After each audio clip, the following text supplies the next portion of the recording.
خبردار خبردار اپنے آپ کو بڑا نہ سمجھو اور دوسروں کو حقیر نہ سمجھو.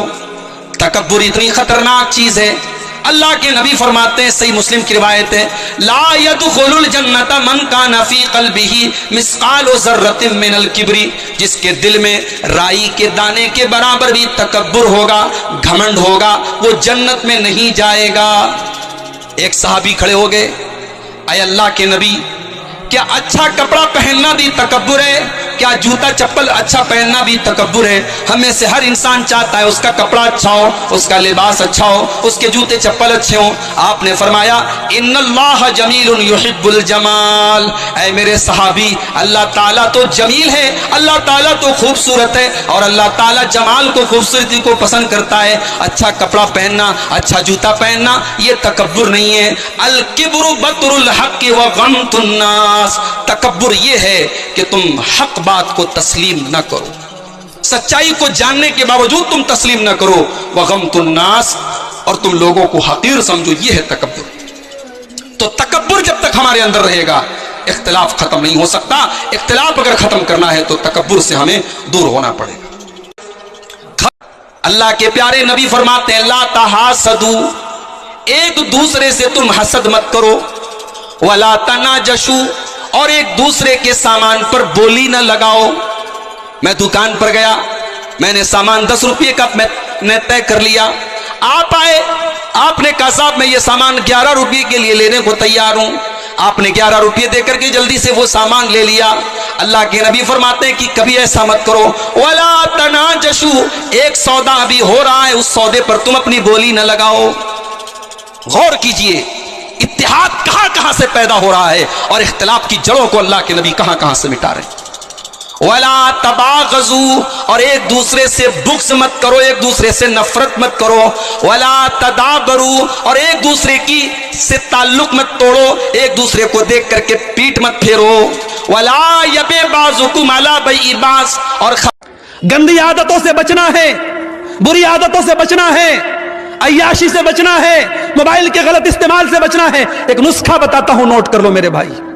قرآن میں اللہ فرماتا ہے فخلف من بعدهم خلف اضاعوا الصلاة واتبعوا الشهوات فسوف يلقون غيا. اللہ قرآن کے 16ویں پارے میں فرما رہا ہے کہ جو لوگ نماز نہیں پڑھتے ہیں, جو لوگ نماز کی پابندی نہیں کرتے ہیں, وہی لوگ خواہشات کی پیروی کرتے ہیں, وہی لوگ شہوتوں کی پیروی کرتے ہیں, اور وہی لوگ جہنم میں جائیں گے.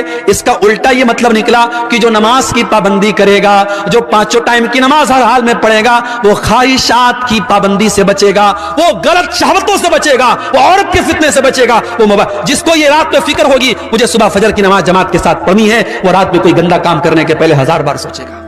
وہ موبائل پر کوئی گندی چیز دیکھنے کے پہلے 1000 بار قرآن کریم کو چھوڑ دینا.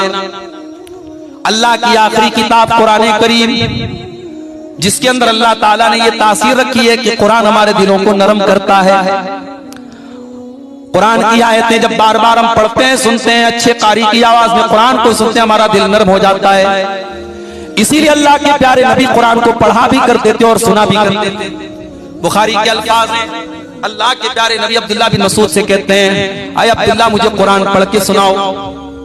عبداللہ بن مسعود کہتے ہیں اللہ کے نبی میں آپ کو قرآن کیسے پڑھ کے سناؤں, قرآن تو آپ ہی کے اوپر نازل ہوا ہے. آپ کہتے ہیں عبداللہ آج میں دوسرے کے منہ سے قرآن سننا چاہتا ہوں, ذرا مجھ کو قرآن پڑھ کے سناؤ. عبداللہ بن مسعود قرآن پڑھنے لگتے ہیں اور سورہ نساء کی تلاوت کرتے ہیں, اور سورہ نساء کو پڑھتے ہوئے جب عبداللہ بن مسعود قرآن کی آیت پر پہنچتے ہیں فَكَيْفَ إِذَا جِئْنَا مِن كُلِّ أُمَّةٍ بِشَهِيدٍ وَجِئْنَا بِكَ عَلَىٰ هَٰؤُلَاءِ شَهِيدًا.